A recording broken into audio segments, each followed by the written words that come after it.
कल हम लोग जैव धर्म के 16वें अध्याय के अंतर्गत श्रवण कर रहे थे।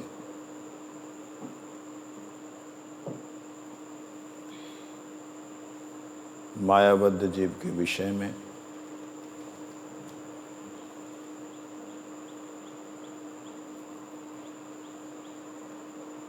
कि वो क्रमशः चिन्मय धाम तक पहुंच जाते हैं। प्रश्न ये किया था ब्रजनाथ जी ने कि जीव को ऐसा दुर्बल क्यों बना दिया भगवान ने। जवाब दिया, दुर्बल नहीं बनाया। जीव का जैसा स्वभाव है, स्वाभाविक जो स्वतंत्रता के अनुसार जो गठन है वो वैसा ही है। उसको कम बढ़ती नहीं किया कि कम कर दिया या बढ़ा दिया, क्योंकि भगवान जैसे हैं, भगवान सर्वशक्तिमान है तो जीव शक्तिमान है। भगवान सर्वतंत्र स्वतंत्र हैं तो जीव स्वतंत्र है। सर्वतंत्र मतलब जितने भी अधिकार हैं उन अधिकारियों के ऊपर जिनका अधिकार है, तो अधिकारियों के ऊपर अधिकार भगवान का है तो जीव अधिकारी है। इस प्रकार से भगवान का जिस प्रकार से स्वतंत्रता भगवान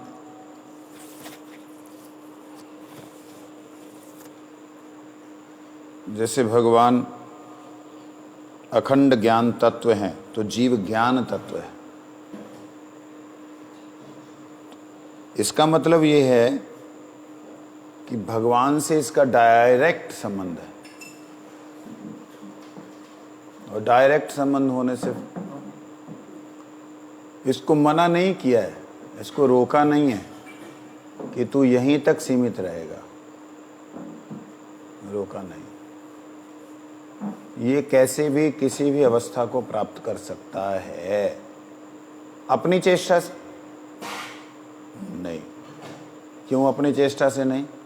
क्योंकि दुर्बल है, इसके अंदर स्वाभाविक दुर्बलता है।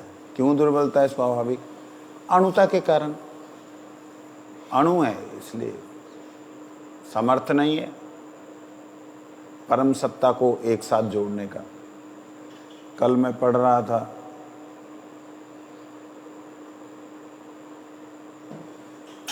अष्टावक्र गीता, जो मायावाद का मूल सिद्धांत है। उसमें जो कुछ भी दिखाई दे रहा है या नहीं दिखाई दे रहा है वो परम सत्ता तुम ही हो, आत्मा ही है। जीव नाम का केवल जो तत्व सुनाई और दिखाई देता है वो भ्रम है। इस प्रकार से अष्टावक्र मुनि ने उसमें कहा। अब कोई अगर ऋषि हैं, वो ऐसा तो है नहीं कि सभी ऋषियों की उपलब्धि एक जैसी है, ऐसा तो माना ही नहीं जा सकता। एक ही पिता के 5 पुत्र हैं, 5 पुत्र पिता को प्राप्त कर लेंगे, ऐसा है ही नहीं। जिसने पिता के हृदय में प्रवेश पाया वही पिता के छुपाए हुए धन का अधिकारी होता है।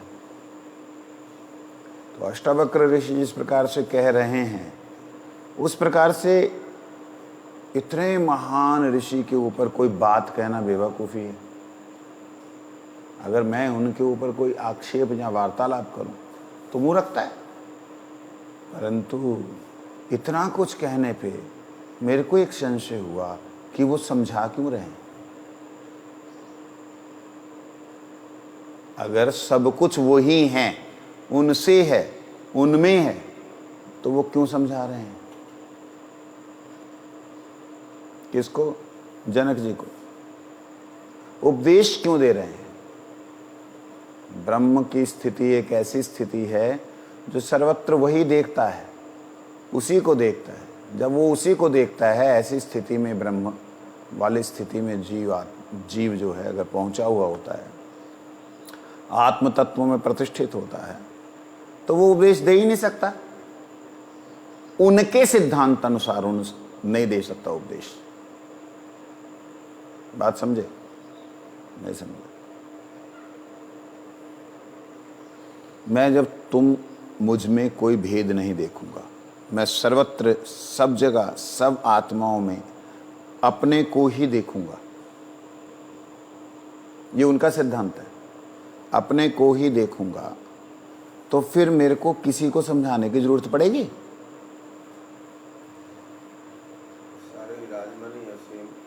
जब मेरे में ही है सब कुछ, मेरे से ही सब कुछ है और सब एक ही है, तो समझने और समझाने की जरूरत है? तो समझना समझाना है किसको? ये गुरु और चेला उपदेश किसका? तो यहां पे मेरे को जाकर के परम पूजनीय अष्टावक्र मुनि की बात ढीली लगी। क्यों? अष्टावक्र मुनि महान हुए हैं, इसमें कोई दो राय नहीं, परंतु वो अगर सर्वत्र स्वयं का दर्शन कर रहे हैं, स्वयं में सब कुछ देख रहे हैं, ये सिद्धांत है उनका, तो ये सिद्धांत इस बात से खंडित होता है कि आप उपदेश क्यों दे रहे हैं। हाँ, अगर वो वशिष्ठ ऋषि के अनुसार बात करें तो उसमें कुछ अज्ञानी जीव हैं, कुछ ज्ञानी जीव हैं, तो दो प्रकार के जीव। अगर और ऊपर के ऋषि की बात करें, जो ऋषि व्यास हैं, उनकी बात करें तो उसमें बद्ध जीव भी हैं, मुक्त जीव भी हैं, बीच में ज्ञानी अज्ञानी दोनों जीव हैं, एक नहीं फिर अनंत जीव है। और फिर अगर मध्वाचार्य की बात करें, अनंत जीवा, जीव अनंत है और प्रत्येक जीव की इंडिविजुअल स्थिति है, इंडिविजुअल आइडेंटिटी है, इंडिविजुअल सोच है।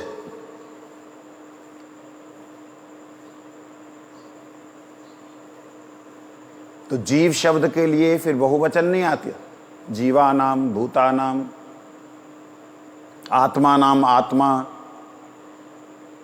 आत्माओं की आत्मा, इस प्रकार से नहीं आता। तो वो कल जो पढ़ा मैंने उसको थोड़ा सा रिवीजन कर रहा था अभी इस वक्त। तो ये जो सिद्धांत हैं कि अचिंत भेद और अभेद वाला सिद्धांत, भगवान ने जीव को अभेद रखा, अपने से अलग रखा है, परंतु इसका मतलब ये नहीं कि जीव ही परमात्मा है। परम शक्ति से जुड़ा हो सकता है, लेकिन परम शक्ति नहीं हो सकता, ये कभी भी नहीं हो सकता। तो कहते महाभाव में जाकर के भगवान चाहें तो जीव को अपने अधीन रख सकते हैं, अगर वो परम परमेश्वर चाहें तो जीव की अधीनता स्वीकार कर सकते हैं। लेकिन कोई कब्जा करना चाहे भगवान की भगवत्ता पर, वो नहीं कर सकता है। मैं ब्रह्म हूँ, मैं ब्रह्म हूँ, मैं ब्रह्म हूँ, ब्रह्मभूत प्रसन्नात्मा न शोचति न कांक्षति, ये हो सकता है। तुम ब्रह्म हो बोलते बोलते ब्रह्म तक पहुँच जाओ, लेकिन ब्रह्म से ऊपर प्रतिष्ठित ब्रह्म परब्रह्म में ना पहुँच पाओगे। मेरे को किसी बहुत बड़े विद्वान ने बोला है कि इस पे चर्चा करो, तो मैंने कहा चलो चर्चा करेंगे। आइए अगला प्रश्न जो उन्होंने किया, ईश्वर की लीला के लिए, उन्होंने बीच में कहा ना ये तो लीला है भगवान की, कहते लीला के लिए दूसरे जीव क्यों कष्ट भोगे, लीला भगवान करें जीव कष्ट भोगें, ये क्या मतलब बनता है? ये तो सही नहीं है। देखिए लीला शब्द का मतलब होता है दो, एक तो होता है व्यवस्थित लिखा हुआ जो है उसके अनुसार करना, नाटक, उसको बोलते हैं नाटक लीला, और एक है स्वाभाविक हो रहा है, वो भी एक लीला मात्र है, वो लीला, वो भी लीला है, समझे? सुन सोओगे तो कहाँ से समझोगे।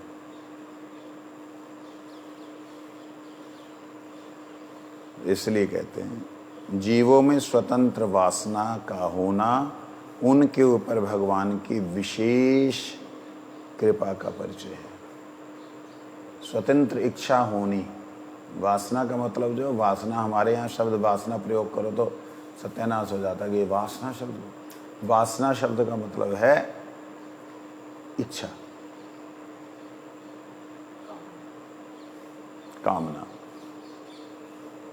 ये कामना वासना शब्द जो है शास्त्रों के शब्द हैं। इनका प्रयोग महाराज जी बहुत कामना रखते हैं, महाराज जी के अंदर बहुत वासना है। अगर कोई बोल दे तो सत्यानाश हो जाए।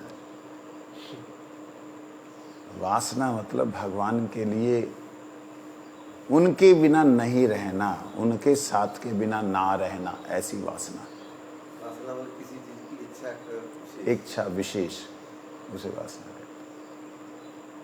कामना किसी विशेष काम, इच्छा, इच्छा को ही वासना। वासना जोड़ दी, उल्टा पुल्टा हो।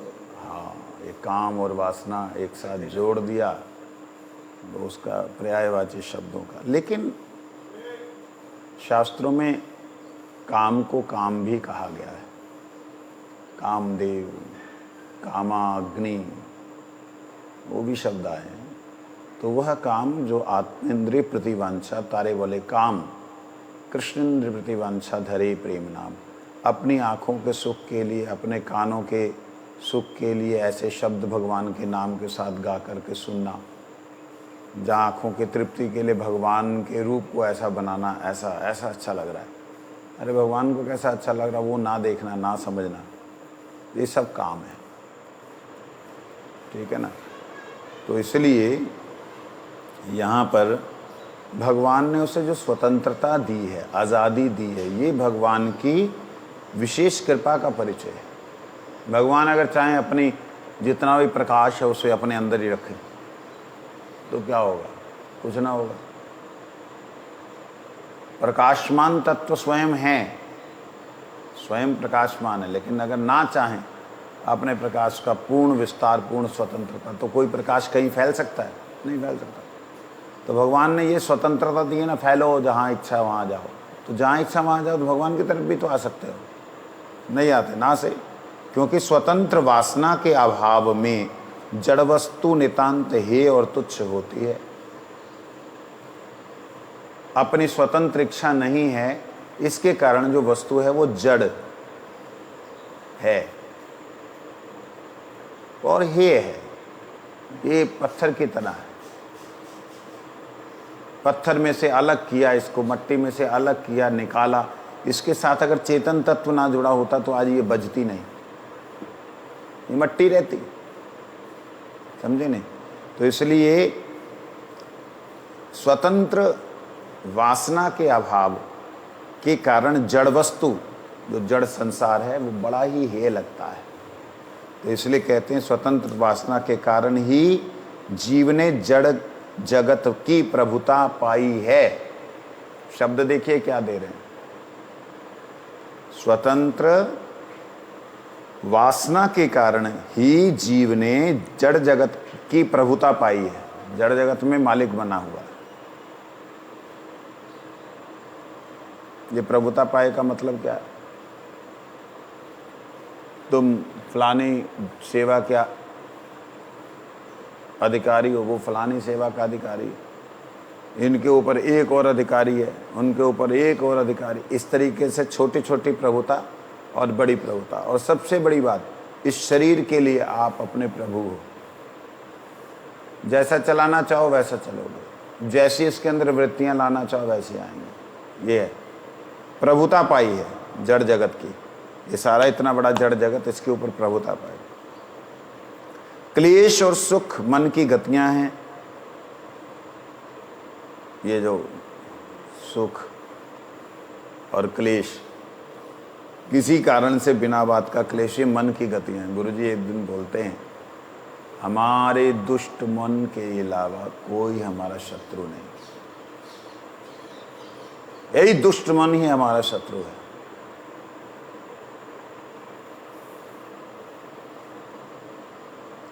हम जिसे क्लेश मानते हैं उसमें आसक्त व्यक्ति उसी को सुख कहता है। जिसे हम क्लेश समझ रहे हैं ना, ये तो ऐसा ऐसा करता है, ये जो हम, लेकिन जो उसमें उस क्रिया को कर रहा है उसे आनंद आ रहा है, उसमें हमें वो क्लेश लग रहा है। क्यों? उसकी मन के वृत्ति के अनुसार उसे अच्छा लग रहा है, मेरी मन की वृत्ति के अनुसार मुझे खराब लग रहा है। अब ये मनोवृत्ति की स्थिति है। बड़ी सुंदर बात। समस्त प्रकार के विषय सुखों का अंतिम परिणाम दुख के अतिरिक्त और कुछ भी नहीं। गुरुदेव के शब्द हैं, मैसेंजर ऑफ सफरिंग। सुख दुख के दूत हैं। ये सुख जितने सुविधाएं देख रहे हैं, ये दुख के। विषयासक्त मनुष्य अंत में दुख पाता है। जो विषयों में आसक्त होता है वो अंत। हम कह सकते हैं हम आसक्त नहीं, हम आसक्त नहीं, हम आसक्त नहीं, हम आसक्त नहीं, अपने आप को ऐसा बोल सकते हैं, लेकिन जो हेयता, जहाँ घृणा, जहाँ उससे एंजाइटी फील करना, ये भी तो आसक्ति का ही एक दूसरा लक्षण है। नहीं, मेरी आसक्ति नहीं। जैसे उदाहरण के लिए गुरुजी बोलते हैं, कहते अन्य व्यतिरेक भाव से विषय का चिंतन करने से दुख ही होता है। अन्य और व्यतिरेक मतलब पूरी तरह जुड़ करके या विरोधात्मक, ये दोनों तरीके से व्यक्ति को दुख ही मिलता है। क्यों? थोड़ा इसे ना फ्री माइंडली सुनो, एकदम ऐसा कि एक्सेप्ट करना है, इसको लेना है, भीतर जाने दो इसको। गुरु कहते हैं किसी भी व्यक्ति का या किसी भी वृत्ति का विरोध करना भी उसमें आसक्त होना है।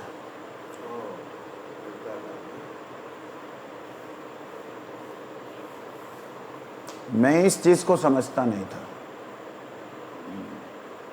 बात ही नहीं करना, दूरी रहना, चलो ऐसे कपड़े पहनो, ऐसे करो, थोड़ा ऐसा था।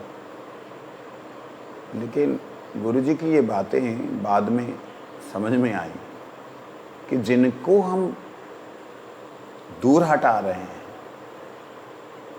वो लोग अगर हृदय में दुख मान लें तो उसका क्या होगा? रिएक्शन डेफिनेटली होगा। गलत व्यक्ति, गलत करने वाला, उसको अगर मैं हे दृष्टि से देखूं, उसके अंदर तो दिमाग खराब होगा ही होगा, वो तो डिप्रेस होगा ही होगा। उसके कारण से मेरा जो भजन नष्ट होगा वो होगा नहीं। गुरुदेव ने व्यतिरेक भाव मतलब विरोध भाव में भी उस चिंतन जो है उसको मना करने के लिए बड़ा सुंदर एक उदाहरण दिया था। गुरु जी कहते हैं एक राजा बीमार हो गया। बीमारी क्या है? बड़े बड़े वैद्य राजों को पता नहीं लग रहा।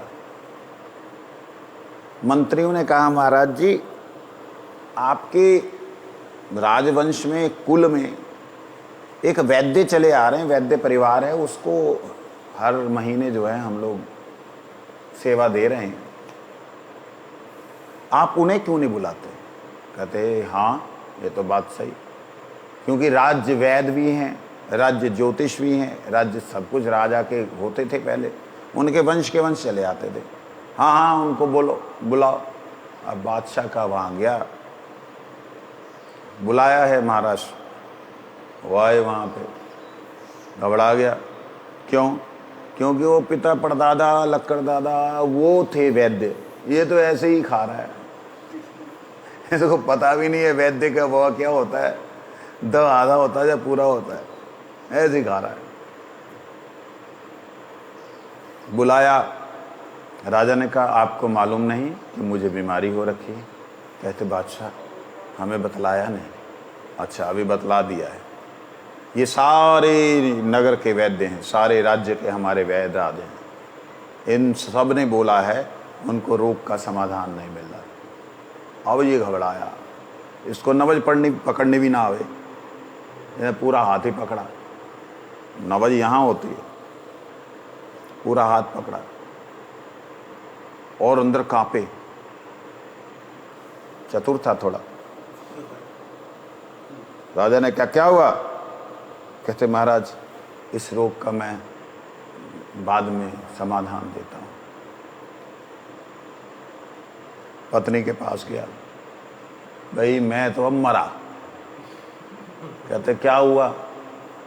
कहते राजा ने जो है ऐसे ऐसे सारे वैद्यों को बुला रखा था, मेरे को तो वैद्य की ये भी नहीं पता है कि भाई मूली का क्या काम है, मैं तो खा रहा हूँ सो रहा हूँ, ऐसे हम लोग कर रहे हैं। हमारे गुरुजनों ने ये ग्रंथ लिखे हैं, हमें कुछ नहीं पता। तो रानी उस वैद्य की जो पत्नी है उसने बोला, कहती आप चिंता ना करो, जाओ राजा से बोलो कि 5000 स्वर्ण मुद्राएं चाहिए और 7 दिन का समय चाहिए। कहती भगवान तू सही है, मेरे मरने के बाद तू अपना ठीक कर रही है, इंतजाम कर लिया। ठीक है, बच्चों के लिए बलिदान दे रहा हूँ, बच्चों के लिए बलिदान दे रहा हूँ। पत्नी बोली कोई चिंता नहीं करे, आप जाइए। गया, महाराज आपका रोग जो है उसका निदान सिर्फ दैव औषधि से हो सकता है और कोई औषधि इसमें कार्य नहीं करेगी।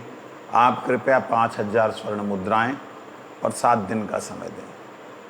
1 दिन 2 दिन, और राजा ने तुरंत दे दिया, जाओ ले लो, 5 ज़्यादा ले लो, जाओ, लेकिन ठीक होना चाहिए, नहीं तो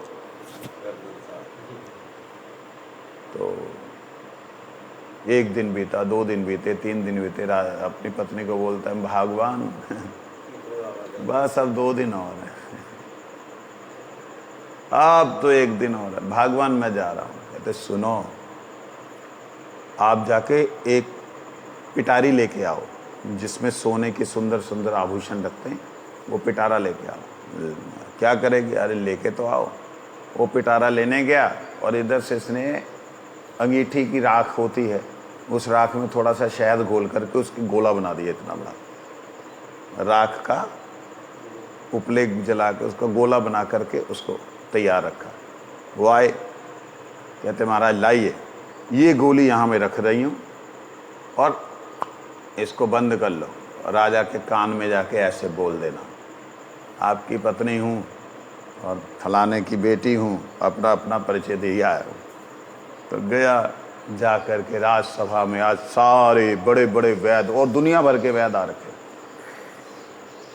कि भाई आज देखेंगे कि ये क्या ढूंढ के लाया है, क्या 7 दिन में करके लाया है। अब वैद्यों को तो पता ही है कि क्या हो सकता है, अंदर से उसको जो रोग है वो अंदर अंदर खा रहा है। वैद्यों को मालूम है, लेकिन बोल नहीं सकते महाराज तुम मरने वाले हो, तुम्हारी ये बीमारी। बोलेंगे कहेगा बीमारी ठीक कर, नहीं तो तेरी जान जाएगी।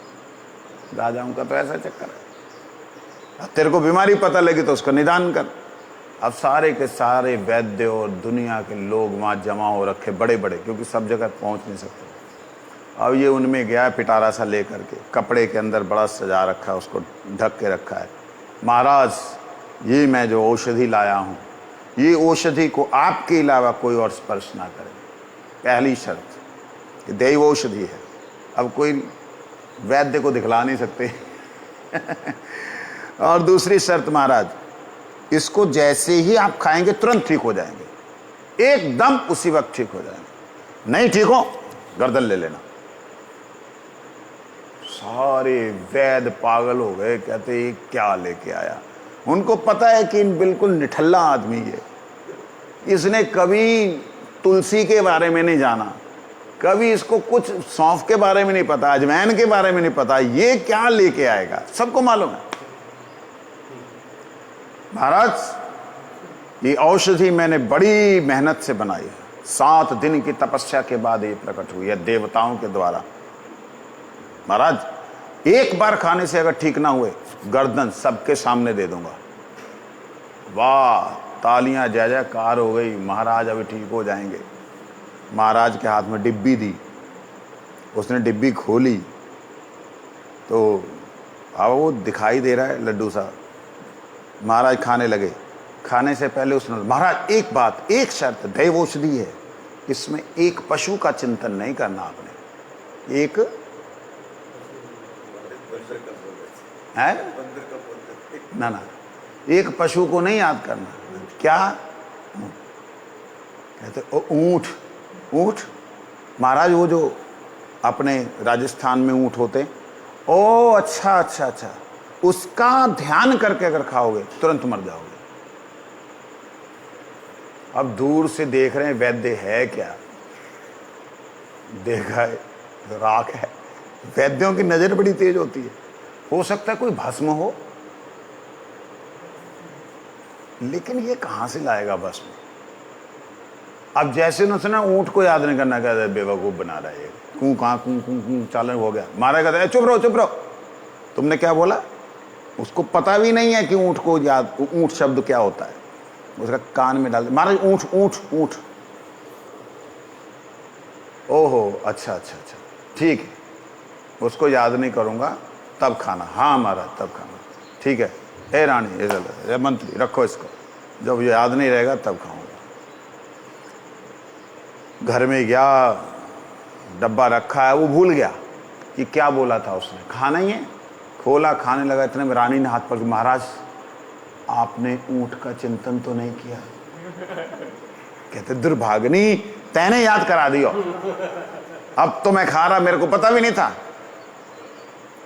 ठीक है महाराज, बस जब ना याद रहे तब तू मत आइयो। तो भेज दिया। रानी ने कहा कि मेरे जाने से गड़बड़ी हुई, महाराज ठीक हो जाते अभी।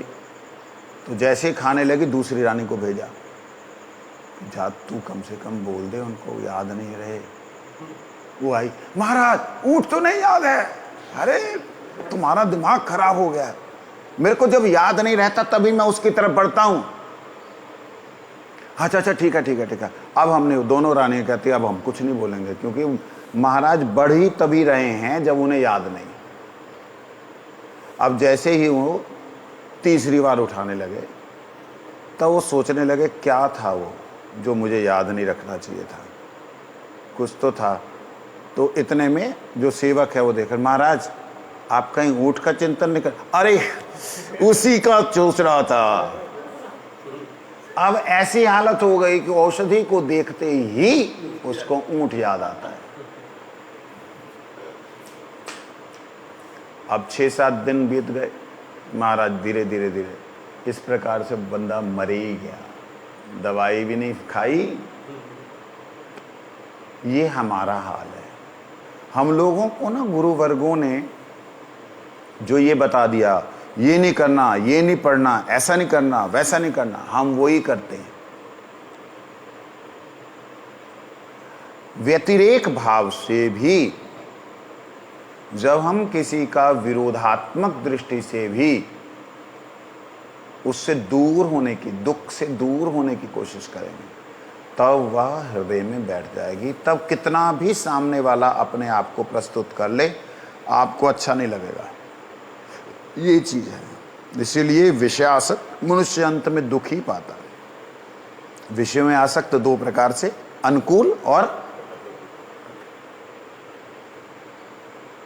जब कंसा को मुक्ति मिली, शिशुपाल को मुक्ति मिली, नारद जी का थोड़ा सा हो गया कि भाई ऐसा कैसे प्रभु, मेरी समझ में नहीं आ रहा, हम साधन भजन कर रहे हैं,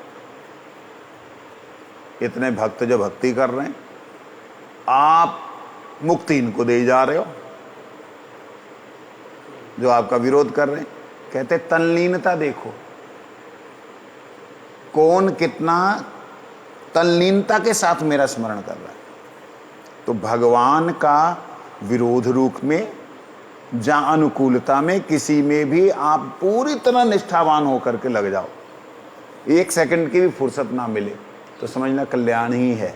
और संसार का अनुकूल रूप से या प्रतिकूल रूप से कैसे भी चिंतन कर लो, बेड़ा गर्क ही होना है, विनाश ही होना है। ये दोनों चीजें समझे नहीं। वही दुख अत्यधिक होने पर सुख पाने की वासना को जन्म देता है।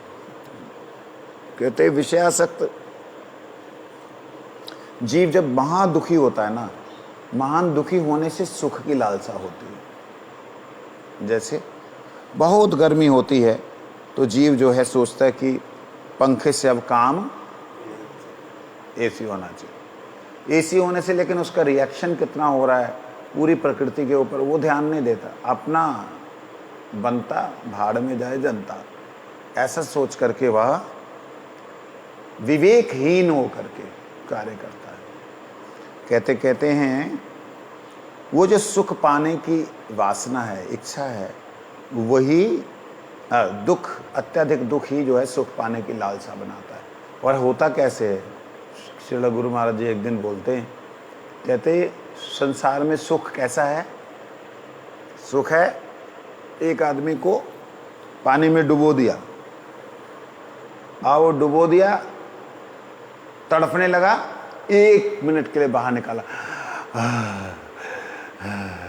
फिर डुबो दिया। कहते यही है संसार का सुख। सारी मेहनत, सारी चिंताएं, सब कुछ जन्म से लेकर के अपनी इस उम्र तक देखें तो संसार में जितना जो डूबा और कुछ सेकंड्स के लिए जितना उसको बाहर सांस मिला, वो सांस कहाँ मिला? सत्संग में। सांस कहाँ मिला? किसको? आत्मा को। सांस कहाँ मिला? भगवान के शुद्ध नाम करने वालों के संग में। वो जो उसे सांस मिला उसमें ही उसको जो सुख मिला, उसके बाद फिर वही यार दोस्त, वो उसकी चर्चा कर रहा, वो उसकी चर्चा कर रहा, वहाँ बहुत ज़्यादा फायदा हो गया तो वो द्वेष कर रहा है, बहुत ज़्यादा नुकसान हो गया तो वो खुश हो रहा है। इस प्रकार से जंजाल में पड़ा हुआ जीव दुख के लहरों के बीच में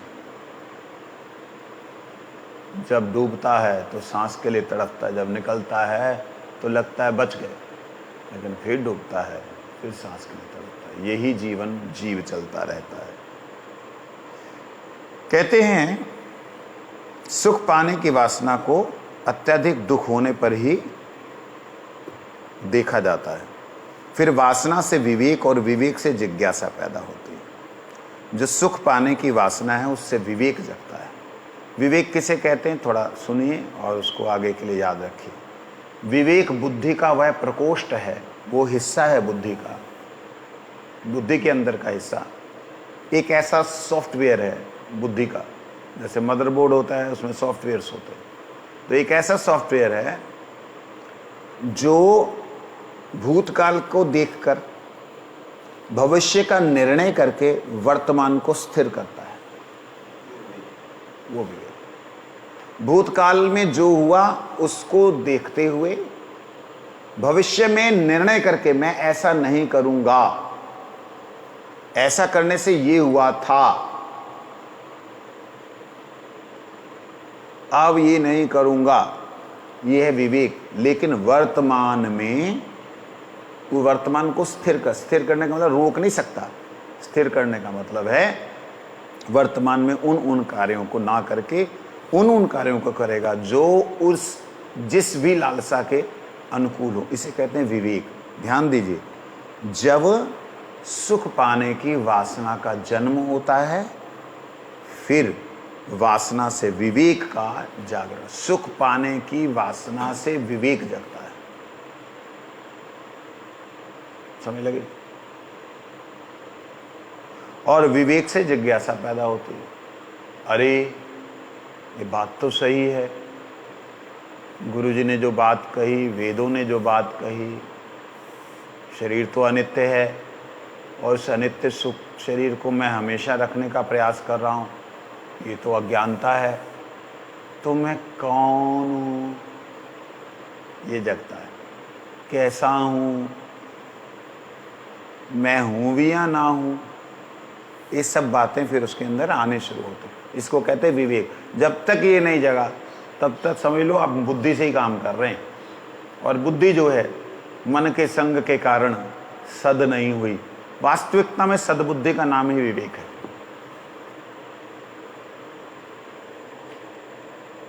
इसीलिए कहते जब जिज्ञासा या भावना उत्पन्न होने लगती है उससे जो है व्यक्ति को सत्संग के प्रति इच्छा होती है। जैसे एक डॉक्टर निक्सन बोल करके एक बहुत बड़े फिलॉसफर थे जर्मन के, है ना, जर्मन के, जापान के। तो वो डॉक्टर निक्सन जो हैं, परम गुरु जी सुनाते थे, गुरु जी सुनाते थे, वो जब युद्ध हुआ तो वो अटैक करने के लिए थोड़ा नीचे जहाज पहले बनाए थे, वो स्टार्टिंग हुई थी जहाज़ों की, तो पहले नीचे होकर के उसने आकर के अटैक करना चाहा। नीचे से एक गोला लगा, वो ऊपर ही क्रैश हो गया। वो उसने देखा कि अब तो बचने का कोई उपाय नहीं है, तो उस नास्तिक था, उसने लिखा है, मैं दुनिया का सबसे बड़ा नास्तिक था, अब मैं दुनिया का सबसे बड़ा आस्तिक बना। अपनी उसकी किताब में है। उसमें कहते हैं कि जैसे ही वो फटा, जल गया, अब वो ख़त्म होने को आ गया, नीचे गिरेगा। कहते इतने माइक्रो सेकंड्स के अंदर उसके मन में एक ही बात आई, अगर कोई सर्वशक्तिमान है तो मेरी रक्षा करे, इसमें मेरे को और कोई बचा, कोई सर्वशक्तिमान है तो मेरी रक्षा करे। कहते वो धड़ाम से नीचे गिरा। 6 महीने बाद उसको होश आया। होश आकर के आंखें खोल के देखता है, हाथ पैर देखता, मैं ठीक हूँ, मैं बच गया, मैं कैसे बचा। वो फिर अपना ध्यान में गया, मैं बचा कैसे, क्रैश हो गया था। ओ, मैंने बोला था कोई सर्वशक्तिमान है तो मेरी रक्षा करे। इसका मतलब कोई है। उससे पहले वो मानता ही नहीं था, कोई चर्च, कोई वर्च, कुछ नहीं, कुछ नहीं है, सब ढोंग है, सब नाटक है, यही है जो कुछ है, इसके अलावा कुछ है ही नहीं। तो उसने कहा जब ये खत्म हो रहा था उस वक्त मेरे मन में लालसा जगी थी, कोई है। तो उसने वहाँ के सारे बड़े बड़े जो पादरी थे, बड़े बड़े फादर्स जो भी थे, उन सब से पूछा। तो फाइनली उन्होंने बोला हम यहाँ तक जानते, इसके आगे नहीं जानते। इसके आगे कौन जानता है, भारत में जानते। तब वो भारत आया और इलाहाबाद हिंदू यूनिवर्सिटी जो है, विश्वविद्यालय है, हाँ, BH बनारस, उसमें जा कर के उन्होंने पढ़ाना शुरू किया। कौन सा सब्जेक्ट था मालूम नहीं, तो पढ़ाना शुरू किया, स्वयं पढ़ना शुरू किया। वहाँ चैतन्य महाप्रभु की परंपरा की एक माता जी, आनंदा ऐसे कुछ नाम था, गुरु जी उसका नाम उच्चारण करते थे, मैं भूल रहा हूँ। तो वो माता जी से उनका संबंध हुआ, तो उनका नाम हुआ कृष्णदास। तो वो डॉक्टर निक्सन जो हैं बाद में कृष्णदास बने। तब उन्होंने एक किताब लिखी, मैं दुनिया का सबसे बड़ा नास्तिक, सबसे बड़ा आस्तिक बना। आके यहाँ संस्कृत सीखी उन्होंने, पूरी संस्कृत के ग्रंथ पढ़े।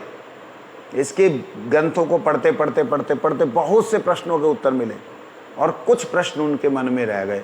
वो माता जी जो हैं उनसे उनको सुनने को मिला। जब उन्होंने सुना कि भाई जीव केवल मात्र मुक्त ही नहीं होता है, आत्मा नाम की चीज़ है, ये तो वेदों से पता लग गया, लेकिन जीव केवल मुक्त ही नहीं होता है, मुक्त होने के बाद की भी एक अवस्था है, भगवत प्रेम की प्राप्ति, उस परम सत्ता का स्वरूप है।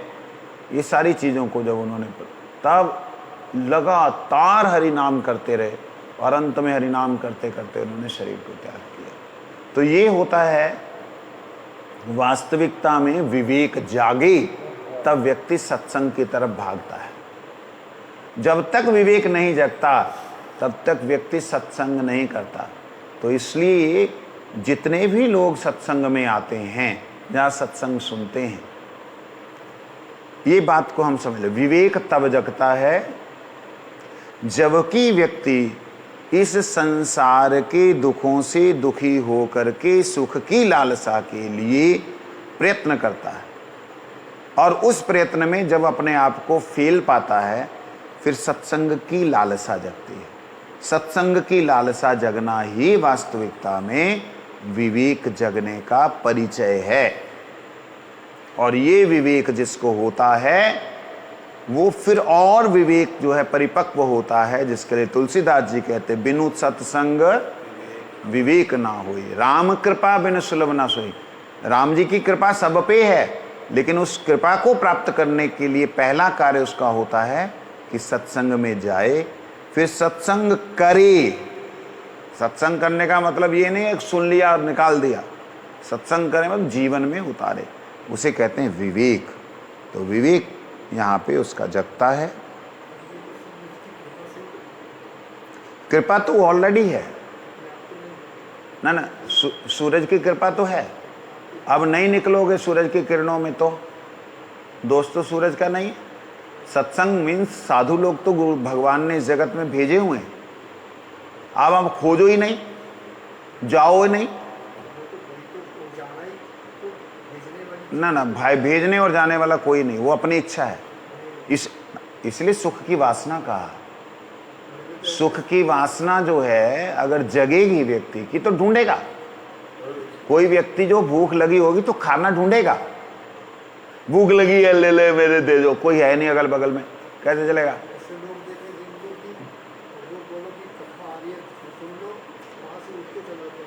ओहो, वो उठ के, यही तो है ना, उसकी वृत्ति नहीं है।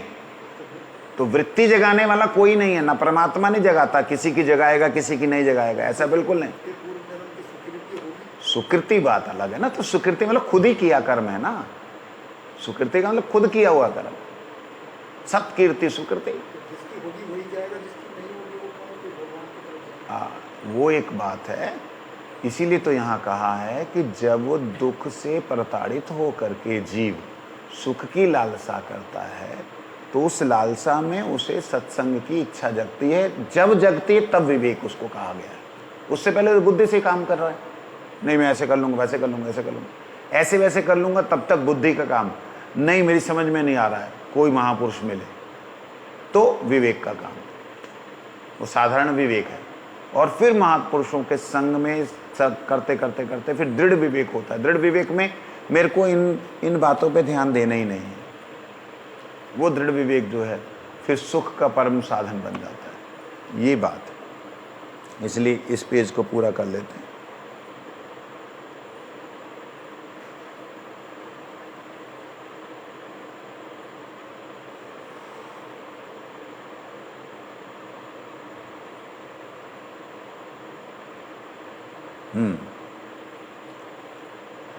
साधु संग में श्रद्धा उत्पन्न होती है। जिज्ञासा की भावना उत्पन्न होने से साधु संग प्राप्त करता है। कहाँ से मिलेगा मेरे को सुख? जिज्ञासा। साधु संग प्राप्त करता है। साधु संग में श्रद्धा उत्पन्न होती है और श्रद्धा उत्पन्न होने से जीव उन्नत सोपान भक्ति की सीढ़ी पे चढ़ता है। जिस प्रकार सोना आग में तपाकर हथौड़ी से पीटने पर निर्मल होता है, उसी प्रकार जीव भी माया भोग और कृष्ण विमुक्ता रूपी मल से युक्त होने पर माइक जगत रूप पीठ अर्थात आधार के ऊपर, माइक आधार के ऊपर क्लेश रूप हथौड़ी द्वारा पीट पीट कर शुद्ध किया जाता है। अतः बहिर्मुख जीव का क्लेश अंत में सुखदायी होता है। जो क्लेश मिल रहा है उसका फल सुख होने वाला है। क्यों? क्योंकि जीव जो है क्लेश प्राप्त करने के चक्कर में, क्लेश प्राप्त हो रहा है उसके चक्कर में कहता है भाई यहाँ कोई बोलता वहाँ चला जा, वहाँ तेरा काम बन जाएगा। अच्छा हे भगवान काम करो दो मेरा, और बाय चांस भाग्य क्रमानुसार उसका काम बन जाता, भगवान ना कर रहे, क्रम के अनुसार कि ये इस समय जब भगवान के पास जाएगा तो इसका कार्य सिद्ध होगा। भाग्य के अनुसार वो गया, कार्य सिद्ध हुआ, वो कहाँ जुड़ गया? भगवान से। तो निश्चय बुद्धि हो गई कि मेरे को यहाँ से ही करुणा मिले। इसलिए क्लेश भगवान की करुणा का निदर्शन स्वरूप हैं। जो क्लेश मिलते हैं ये भगवान की करुणा है। ना क्लेश मिले, पत्नी सुख देने वाली हो, बच्चे सुख देने वाले हो, व्यक्ति निकले ही ना। और जो संसार के विषय हैं उनमें अगर व्यक्ति महाभोगी रहेगा, जैसे अभी मंत्रीगण हैं, कभी सोच भी सकते हैं ये लोग सत्संग के लिए? आ ही नहीं सकता। इन लोग को जबरदस्ती सम्मान देने के चक्कर में वे तुम्हें सम्मान मिलेगा, नाम होगा, तब जाते हैं सत्संग में, और 2 मिनट बैठ करके सुनते भी नहीं, उठ के आ जाते। इनका कल्याण नहीं होगा क्योंकि इनको क्लेश के थपेड़े नहीं पड़े हैं। तो क्लेश भी भगवान की करुणा है। अतः कृष्ण लीला में जीवों को जो क्लेश दिखलाई पड़ता है वे दूरदर्शी व्यक्तियों को मंगल प्रतीत होता है तथा अदूरदर्शी व्यक्तियों को क्लेशप्रद लगता है। तो भगवान की लीला में जो जीव कष्ट भोग कर रहा है वो भगवान की कृपा है। ये बात सत्संगी ही समझ सकता है। वंश कृष्ण।